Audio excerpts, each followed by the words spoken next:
Saya selama di sini saya ketemu dengan beberapa keluarga yang terbiasa atau membiasakan anaknya mengucap semoga semua makhluk berbahagia. Ini satu cara yang bagus. Anak sejak kecil diajarkan untuk mengucap semoga semua makhluk bahagia, semoga semua makhluk bahagia. Itu sangat baik. Mungkin anak itu sekarang masih hanya ucapan, dia belum tahu maknanya. Tapi kalau kita didik dengan baik terus-terusan, kita mengisi anak itu dengan pikiran positif. Semoga semua makhluk bahagia. Kita makhluk, semoga kita bahagia. Orang tua saya makhluk, semoga orang tua saya bahagia. Lingkungan saya makhluk, semoga lingkungan saya bahagia. Kita bisa mengharapkan seperti itu. Ini satu cara yang sangat baik.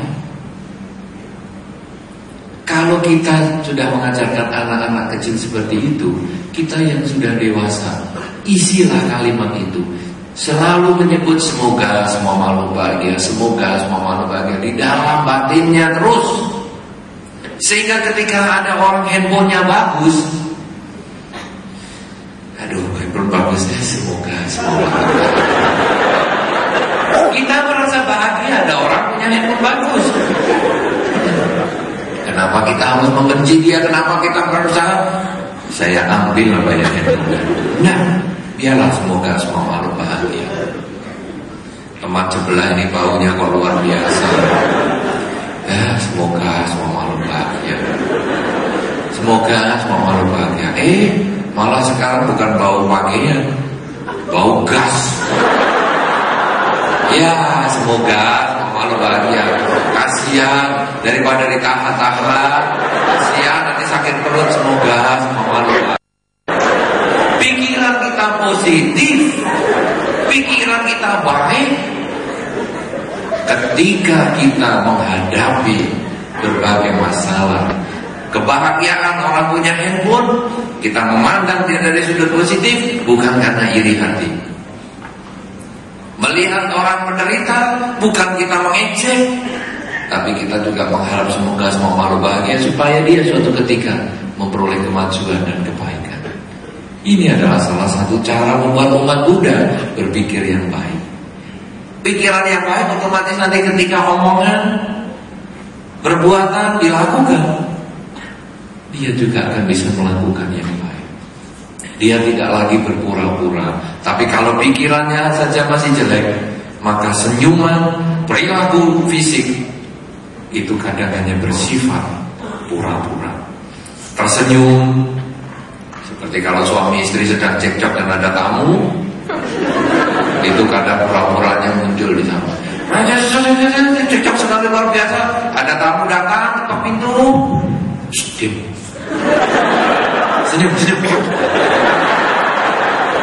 Mertua datang, senyum. Nak mertua. Sudah mertua pulang, lanjutin lagi. Ronde kedua. Kenapa kita harus bersifat munafik seperti itu? Kenapa kita harus berpura-pura yang menimbulkan sakit di hati?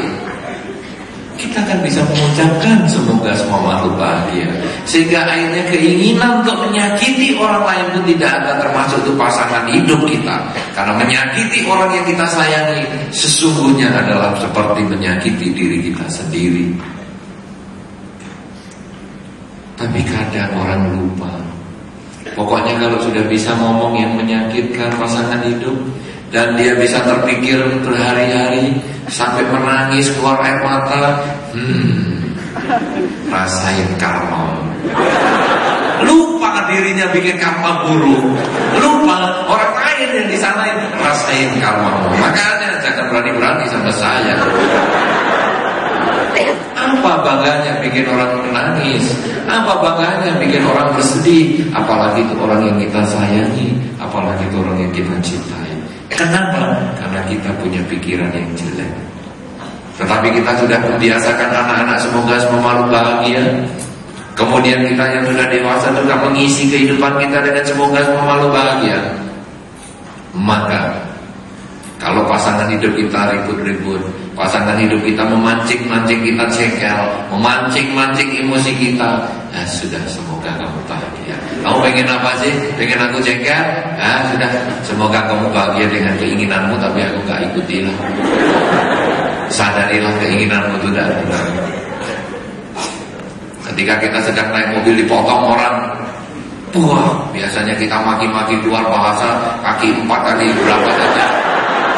Kalau perlu kaki 1000, kaki 1000 dulu. Kalau kaki 4 kan kurang, kaki 1000. Nah, sudahlah, semoga semua makhluk bahagia. Siapa tahu di dalam ada orang sakit perut mau cepat pulang. Sudahlah, semoga kamu bahagia. Kalau sudah begitu, pikiran kita lega. Hidup di dunia ini kita akan mencari bahagia.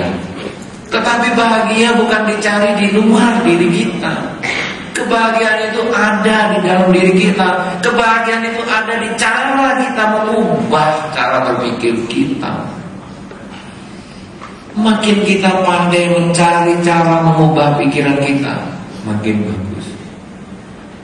Menghadapi pasangan hidup yang menjengkelkan, kita tidak mengatakan, kamu ini dulu waktu pacaran kok tidak menjengkelkan, sekarang sudah jadi pasangan hidupku 3 tahun kok super menjengkelkan.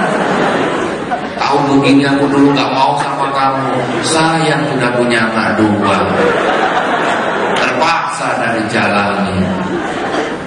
Kalau kita seperti itu, hidup di dunia tidak bahagia. Tapi kalau kita berpikir yang lain, untung pasangan hidupku ini menjengkelkan. Kenapa? Mengurangi karma burukku. Makin dia sering aku jengkel, sebetulnya ya makin dia aneh-aneh, karma burukku bisa berkurang. Tapi kalau aku bisa memaafkan dia, ini guru kesabaranku. Jadi begitu istri atau suami menjengkelkan, terima kasih guru kesabaranku. Kalau kamu tidak ada sebagai pasangan hidupku, kapan aku berlatih kesabaran? Terima kasih. Nanti yang menjengkelkan itu akhirnya lebih baik. Akhirnya dia juga mengatakan terima kasih suamiku, terima kasih istriku. Kamu juga guru kesabaran loh untuk aku. Kenapa? Karena itu sudut pandang kita. Oleh karena itu saudara-saudara, karma itu sebetulnya kita yang membuat sendiri. Bahkan kalau kita sering mengatakan hidup di dunia kok menderita ya, sebetulnya itu hanya dari sudut pandangan kita. Kacamata yang kita gunakan itu apa? Kalau kacamata yang kita gunakan itu kacamata Ray-Ban yang warnanya hijau, lihat apa-apa hijau semua. Tembok putih pun jadi hijau. Tapi kalau kacamata kita ini netral, maka kita akan bisa melihat dunia ini juga dengan netral. Ini sebetulnya adalah sudut pandang. Loh, bagaimana Bante? Orang sakit kok disebut harus berpikir netral. Sakit coba renungkan, untung saya sakit jadi istriku bisa merawat aku dengan baik.